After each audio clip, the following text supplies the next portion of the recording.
Hola, ¿qué tal? ¿Cómo les va? Muy buena noche. Aquí estamos en un nuevo día, hoy ya miércoles 20 de mayo, avanzando en la semana de la Revolución de Mayo, con muchas ganas de compartir el programa con ustedes. Estoy ubicado aquí en este lugar porque tengo ya a mi lado al licenciado Carlos Zubiri. En un ratito vamos a estar hablando con él.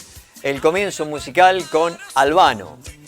83 años cumple hoy Albano Carrisi, cantante y actor italiano que en los años 60 en solitario y posteriormente junto a su pareja Romina Power fue tremendamente popular, no solo en Italia, también en el resto de Europa y en partes de Latinoamérica.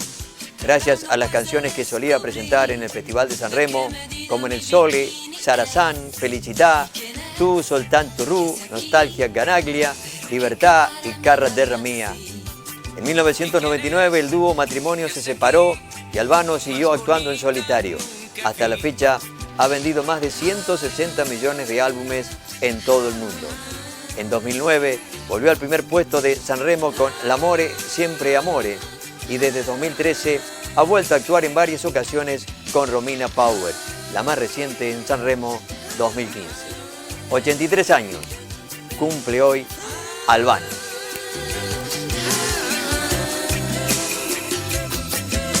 Arena blanca, mar azul, te acercas a mi lado tú, tu cara roja como flor, la culpa ya no es del sol. Bikini rosa, mar azul, en mi cabeza estrellas hay, y mamá mía qué guapa es, yo quiero un cigarrillo usted. ¿Y quién es? ¿Qué hace aquí? Pero qué cara mirarme así. Anda ya, dime tú, esta noche a dónde vas. No te lo digo.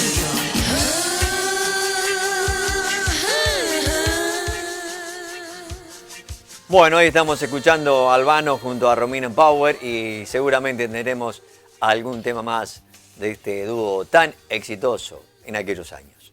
Lo decía al comienzo el licenciado Carlos Zubiri, hoy tempranito, muy puntual. Carlos, ¿qué tal? Buenas noches. ¿Cómo va? Buenas noches. Siempre estoy reiterando esta semana lo de el respeto a la puntualidad. 5 minutos antes es puntualidad. Sí, sí. A la hora ya es tarde y si 10 minutos ya no llega, ya está, ¿no? Bueno, Carlos, te extrañamos la semana pasada, contratiempo, mucho trabajo. Sí, tuvimos una actividad de formación situada en las escuelas, así que bueno, una actividad obligatoria en el profesorado en este caso y ahí estuvimos. Es bueno que lo extrañen un poco a uno. Claro. Hay algunos temas que yo mencionaba ayer que podrían ser tratados por el espacio el cual lo hace siempre. Y uno de ellos es qué pasa con los chicos, ¿no? Con los jóvenes. Podemos ver el titular ahí para después desarrollarlo. Hay problemas de chicos de 9 a 12 años aproximadamente, más o menos, ¿no? Ahí está, preocupación por la salud mental de los jóvenes. Esto es Río Cuarto, pero debe ser en general, ¿no? 5 de cada 10, la mitad, sufren estrés o ansiedad. Bueno, creo que el título lo dice todo. Carlos, ¿compartís esto? ¿Hay para analizar algo sobre este tema? Sí, bueno, varias cosas, ¿no? Primero que, bueno, tenemos la costumbre de llamar a las dinámicas psicológicas preocupantes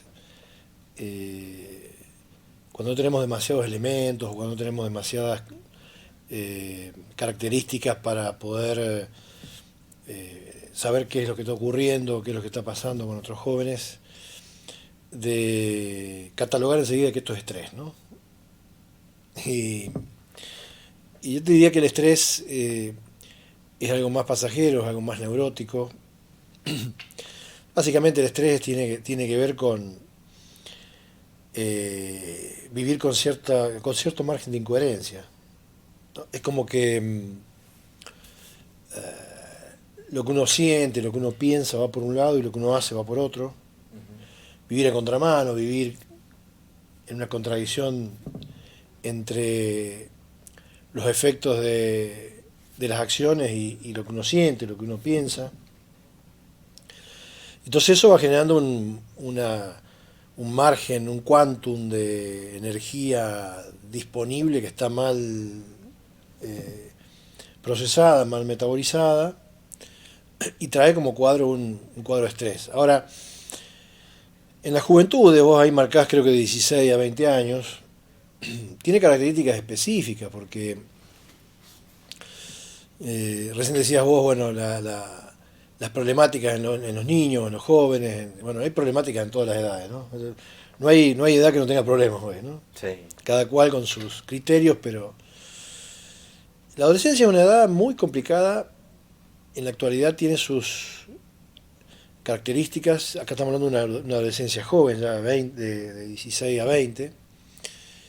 Y las ansiedades, bueno, y el estrés, las ansiedades principalmente, tienen que ver con que la adolescencia propiamente dicha, que antiguamente tenía como objeto constituir la personalidad completa, darle cauce a la sexualidad completa, incluyendo la identidad sexual, y como complemento y sin dejar de mediar la misma importancia, la identidad vocacional. Bueno, estos son objetos de las adolescencias actuales que no se están contemplando como resolución en la adolescencia, entonces genera un estado de ansiedad frente a esas circunstancias que va prolongando la adolescencia hasta una edad adulta, donde de repente aparecen ansiedades de todo tipo. ¿Por qué? Porque hay una sobrecarga de preocupaciones que deberían haber sido resueltas en la adolescencia, que continúan en la adultez y en la juventud. Cada vez más tarde eligen los chicos qué hacer con su vocación, con su trabajo, con su estudio. No hay procesos madurativos clásicos en la adolescencia respecto de, como te decía recién, ¿no? Lo que es la conformación de la identidad, la conformación de la estructura vocacional. Y entonces, bueno, hay un cuadro que preocupa, porque la adolescencia se prolonga, la adolescencia se posterga, y en definitiva, que yo titulo ahí, vivimos bien, ¿no? Vivimos bien. ¿Vivimos bien? Y yo te podría decir que te traje acá, no creo que lo podamos terminar hoy porque es largo, pero por lo menos podemos empezarlo hoy y terminarlo la semana que viene. Algunas cuestiones, puedo leerlo rápido y ir explicando algunas, pero algunas cuestiones que tienen que ver, por ejemplo, con cuáles serían los objetivos del análisis, ¿no? Del psicoanálisis. Es decir, cuáles serían los objetivos que nosotros los psicoanalistas pensamos para que una persona tenga una vida medianamente placentera, con bienestar. Mirá, te voy a enumerar algunas cositas para que vos veas. A mí lo que me asusta de esto es que, por ejemplo, uno piensa en personajes conocidos, o piensa en gente que uno conoce, y cuesta analizar estas pautas como presentes, ¿no? Los voy a excluir a vos y a Pedro en este análisis, pero fíjate, como primer punto, pero no es el primer punto, yo lo tengo acá como primer punto como una cuestión descriptiva, sí, nada más, ¿no? Pero son todos puntos que están todos integrados al mismo tiempo. Por ejemplo, la aceptación del propio infortunio. Aceptar que somos fallados. El ser humano vive toda la vida pendiente de producir cosas para completarse, para ejercer esa especie de narcisismo de creer que puede manejar y controlar todo, y en realidad somos fallados, ¿no? Cuando vos vas al terapeuta y el terapeuta un día te dice, bueno, eso que está ahí y que no te gusta sos vos, y subirte a ese personaje y hacerte cargo, bueno, ahí estamos hablando de salud. ¿Sí? La aceptación del propio infortunio. Esto es un concepto de Rafael Paz. Aceptar que uno es infortunado, que uno es fallado, que somos mortales, que nuestra vida es finita y que tenemos que hacer lo mejor posible dentro de una vida que es finita, tratando de pasarla bien. Aprovechar el tiempo. Y que lo que hagamos no va a haber perfección. En todo caso, la ausencia de perfección, la aceptación del infortunio, implica la búsqueda permanente que te hace vivir. Demolición completa del superyo y arrogancias de sus funciones por parte del yo. ¿Qué significa esto? Para que la gente lo entienda. El yo es quien controla la personalidad, es quien debería controlar la personalidad con mecanismos que tiene propios, que entre ellos los mecanismos defensivos. Y una demolición completa del superyo. ¿Qué significa el superyo? El superyo tiene que ver con todas las reglas morales, sociales, culturales que le exigen al yo una adecuación determinada a la vida cotidiana. Hoy la exigencia central de la vida cotidiana, el superyo central de la vida cotidiana, tiene que ver esencialmente con lo que incorporamos de nuestras familias como ley, como cultura, como costumbres, moral, ética y demás. Pero por sobre todo, todas las cosas, el superyo está totalmente anclado a la dinámica del mercado y del contexto, ¿no? Por ejemplo, hoy el superyo te impulsa a comprar, hot sale, hot sale, hot sale. Y vivimos dependiendo de un mandato al cual tenemos que responder, y en ese responder, como decía Mujica, perdemos tiempo, perdemos vida. Es decir, esto de demoler el superyo... Vivir para pagar... Exactamente, esto de demoler el superyo implica romper con esos mandatos que no sirven para nada y vivir un poco más simple. Refuerzo de la acción de Eros a expensa de Tánatos. Eros era el dios del amor y Tánatos el instinto de muerte. Esto no es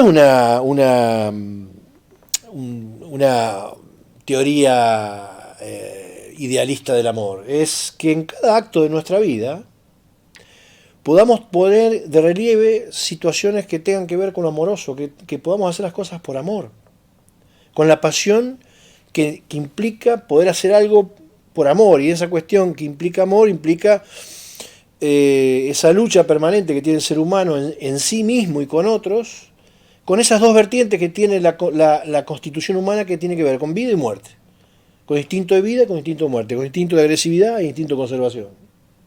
Esto es inmanente al ser humano, y en la lucha que tenemos interna con eso o con el contexto que derive en una cuestión amorosa está también parte de...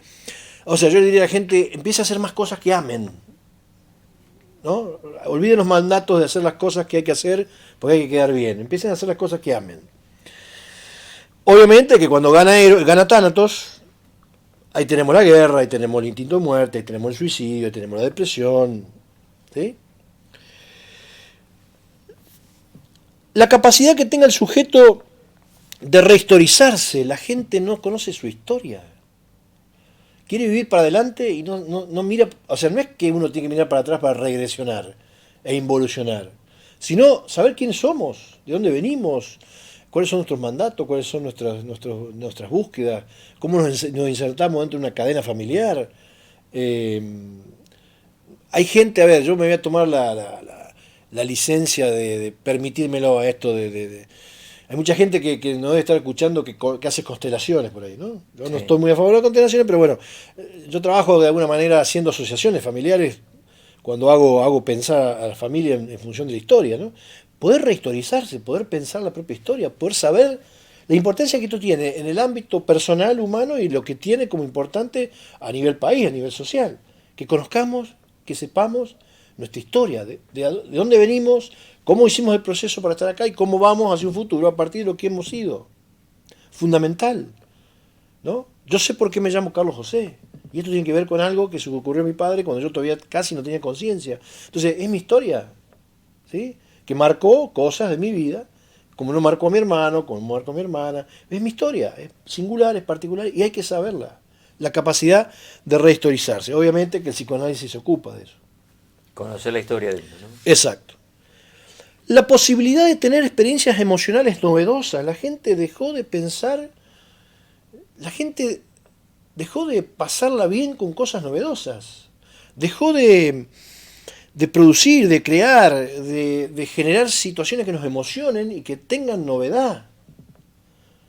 El hombre moderno actual es esencialmente consumista, esencialmente racional y esencialmente aburrido. Dejó de ser novedoso, dejó de producir interés, ¿no? Inclusive la tecnología está al servicio de hacer todo predecible, y lo predecible da mucha seguridad, pero resulta muy aburrido. El ser humano es caos, es desorden, es búsqueda, es un poquito de locura. No viene mal. ¿Sí? Pasaje del amor objetal primario al amor genital maduro. El amor y las relaciones humanas son primarias, son parciales o son totales. Eso hay que hacer una evolución. ¿Sí? Primero el amor y las relaciones humanas o objetales son parciales. El amor objetal completo, el amor implica el compromiso de lo erótico, el cuerpo, el afecto, el sentimiento y la ética, la cultura de amor por el otro, que implica toda una completud, toda una idea completa de amor objetal, donde solamente ahí se implica el amor genital maduro, cuando es completo. ¿Por qué digo esto? Porque tenemos una erotización de la vida adulta, una erotización de la vida adolescente, donde lo que prima es la erotización del momento, no la relación humana, el vínculo. No me quiero extender mucho en cada punto porque tenemos para hasta las 3 de la mañana. Otro punto, la posibilidad de buscar y de obtener un objetivo mayéutico. Esto es filosófico. ¿Qué significa esto? El enriquecimiento de la personalidad y la inteligencia. A ver, las personas viven una determinada vida y todos tenemos como, yo diría, sería casi yo como docente lo pienso, ¿no? Estamos obligados a crecer en nuestra personalidad y nuestra inteligencia. Sí, sí. ¿Sí? Pero, a ver, ¿por qué lo digo esto con cierta arenga? Como decía, Barrutia dice que nosotros dos somos arengadores. Martín. Porque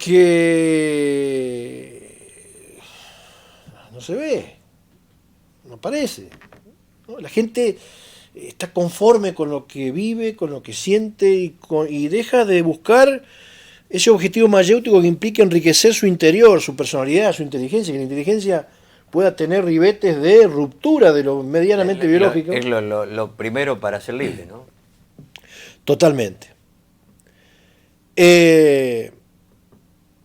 Aumento de la capacidad de gozar y de actuar. Aumento de la capacidad de gozar y de actuar. El juego, las actividades lúdicas, el gozar, el divertirnos, dentro de esas actividades novedosas que yo decía hoy, poder reírnos. Yo tengo humoradas con mis pacientes. Yo hago interpretaciones clínicas, a veces serias, con humoradas, ¿no? Y desdramatizamos interiormente con el paciente algunas cosas que parecen traumáticas y caóticas. Porque se trata también de trabajar con ellos lo que dijimos al principio, este tema de entender que somos infortunados y que en definitiva le vamos a seguir errando.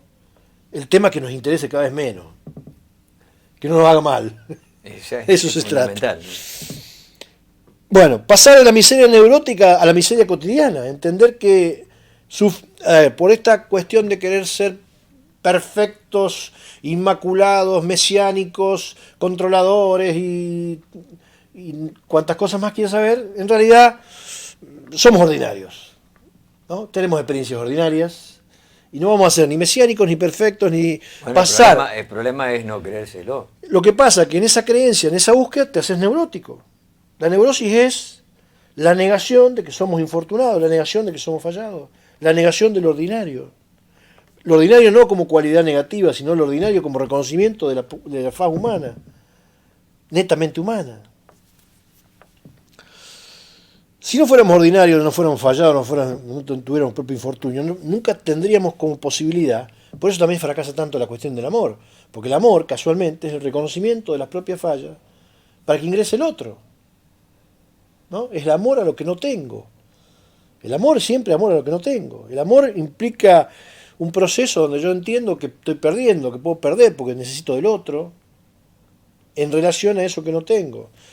De alguna manera es el reconocimiento del propio infortunio, las propias fallas y la propia necesidad del otro, ¿no?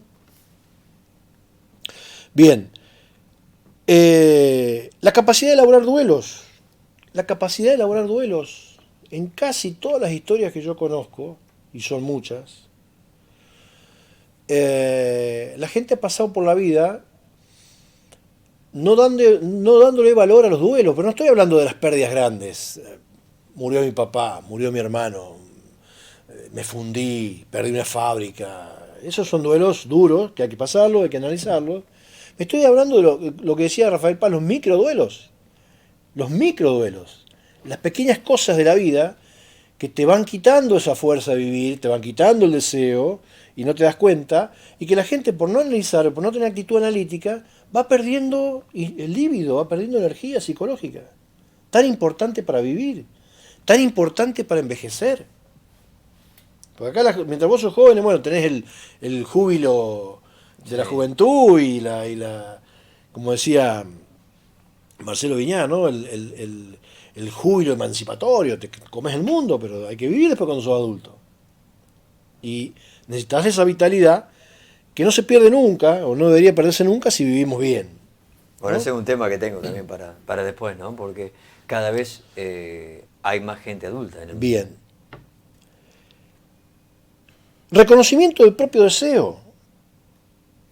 ¿Cuál es el deseo real de lo que nos está ocurriendo o lo que necesitamos en la vida? Cuando uno va a análisis, por ejemplo, va creyendo que uno tiene que hacer esto y después cuando empieza a analizar se da cuenta que el deseo real que subyace a toda esa problemática es otro, ¿no? El reconocimiento del propio deseo, lo que implica conocerse a sí mismo. ¿Sí? Por ejemplo, detrás de todo deseo, detrás de toda patología o toda sintomatología fóbica, pánico, ¿no? Esta cosa que me muero del corazón, que me falta el aire, bueno, y siempre hay un deseo de ir para adelante. Detrás de estas, a ver, siempre que aparece la defensa fóbica, esto que te paraliza, tiene que ver con paralizar algo que desde el deseo inconsciente es ir para adelante, es tomar decisiones. Si yo camino por esta mesa y voy llegando hasta el precipicio que implica el borde, bueno, ahí empiezo a sentir la fobia, porque estoy llegando al momento donde tengo que tomar grandes decisiones. Y a veces las grandes decisiones son momentos de estrés, momentos dificultosos, que aparece la fobia como defensa. Fíjate que estoy hablando de la fobia como defensa, no como una patología. Y lo importante que implica en este caso, reconocer y conocer cuáles son las facetas y la dinámica que implica el deseo. ¿Sí? Las facetas y la dinámica que implica el deseo. Como aquella paciente mía que empezó a tener miedo a ir a la casa de la hermana hasta que se dio cuenta que estaba enamorado del cuñado. El miedo representaba el deseo que tenía por el cuñado. Entonces empezó a tener miedo de ir a esa casa porque tenía miedo de que su deseo se pusiera de manifiesto. Hasta que lo pudimos analizar y pudimos entender y pudo reconocerlo y hablarlo y analizarlo y ver las variables y bueno, fue aplacando su ansiedad. Pero no era un miedo al piso octavo de la hermana. En realidad, porque algunos psicólogos desprevenidos decían, es muy alto, queda muy lejos, este es un barrio feo. No. Estaba el cuñado ahí del cual estaba enamorado. Implicaba todo un costo, porque era la hermana, era el cuñado, su sobrino. Y pasan estas cosas, ocurren estas cosas. La gente vive con estas cosas. Bueno, yo he escuchado, esto es una cosa muy sencilla de la que yo he escuchado en mi vida, para que vos tengas una idea. El deseo real, el deseo que mueve la libido, va por caminos que son inciertos. Y hacer análisis es recorrer ese camino, ¿no? Una cosa atrapante. Sí. Bien. Hoy hablamos de la capacidad de historización. Yo agregaría ahora también la historización simbolizante, es decir, la capacidad simbólica, la capacidad del pensamiento simbólico, para darle a la historia una cualidad superior, resiliente, que permitir cambios, que permita hacer buenas elaboraciones, que permita tener buena adaptación a la realidad. La gente a veces vive negando la realidad, vive al margen de la realidad, o vive haciéndose de la realidad una fantasía que no tiene nada que ver con la vida, ¿no? Bueno,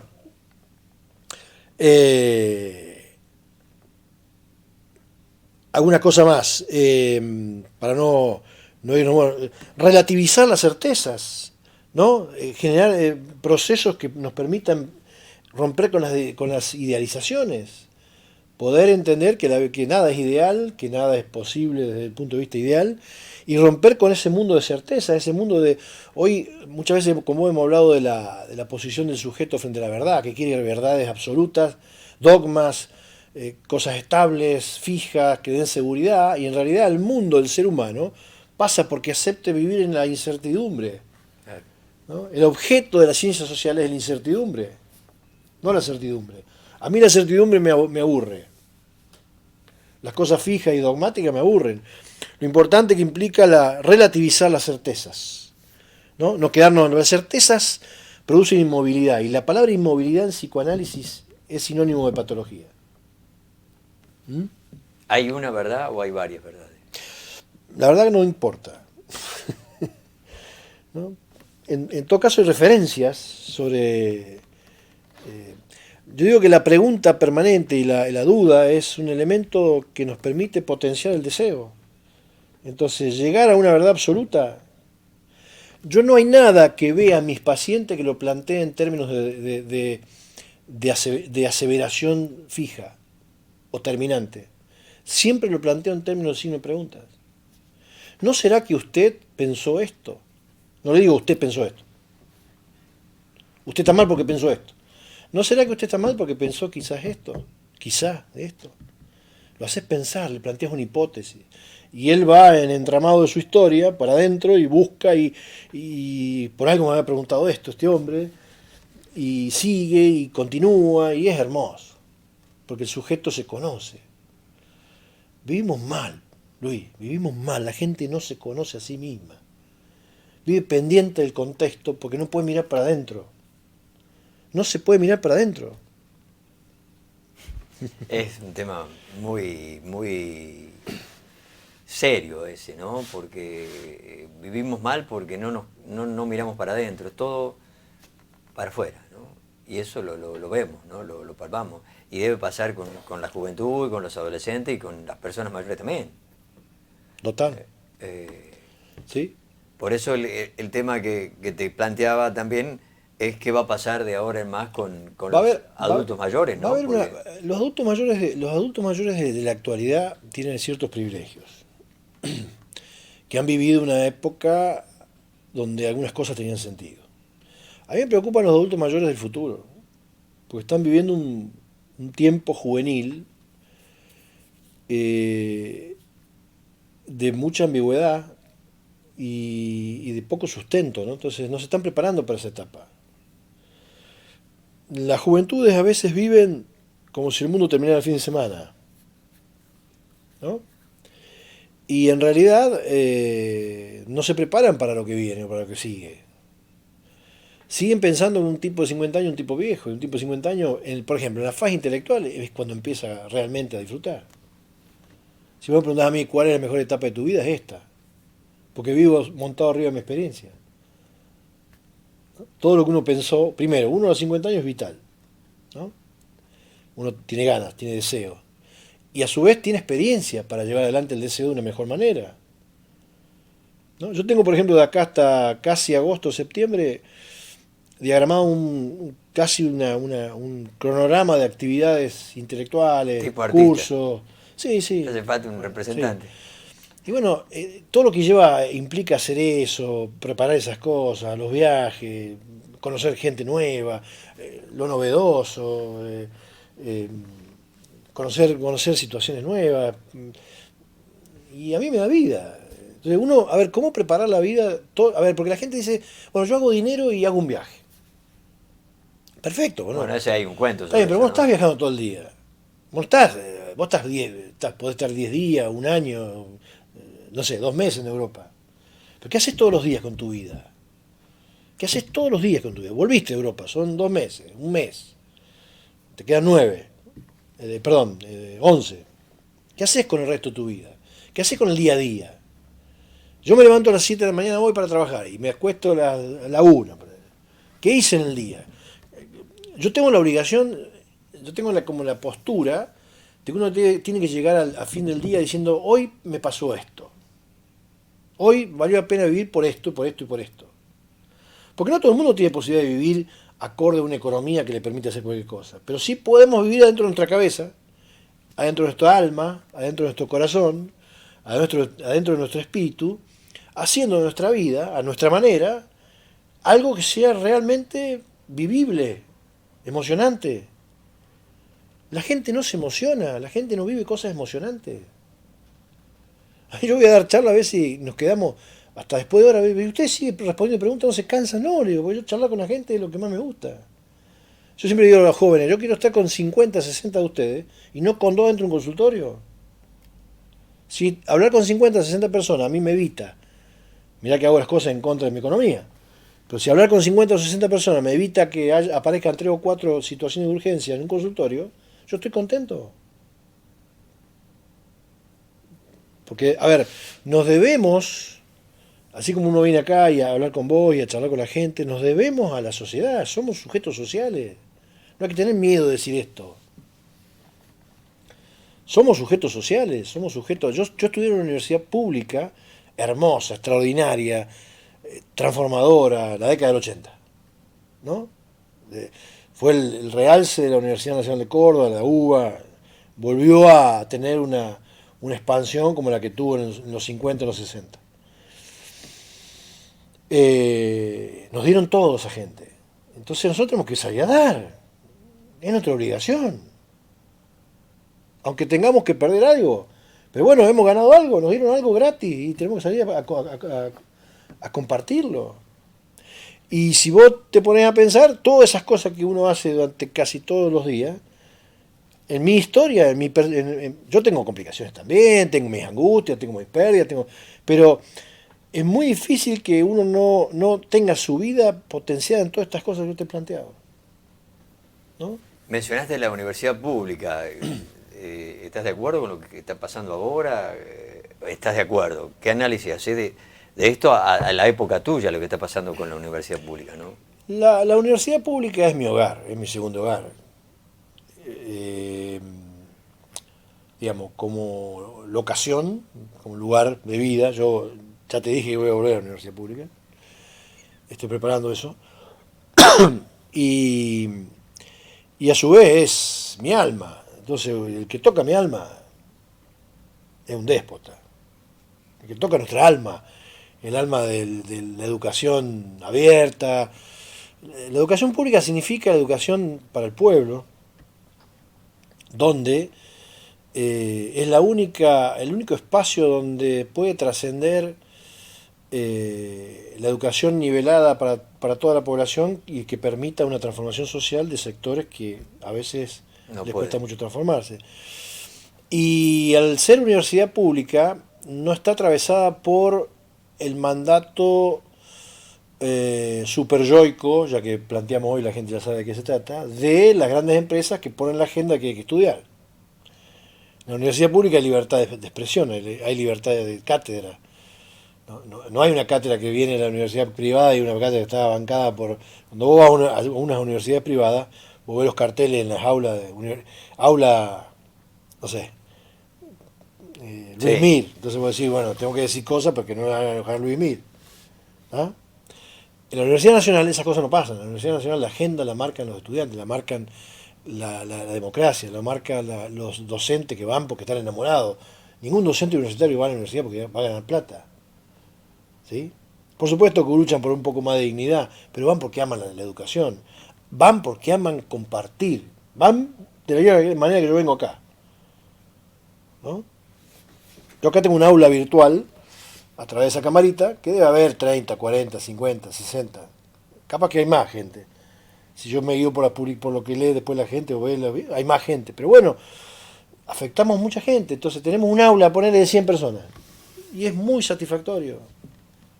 Por ejemplo, hay 100 personas que ya están diciéndole a la gente, che, la vida pasa por acá, hay que hacer esto.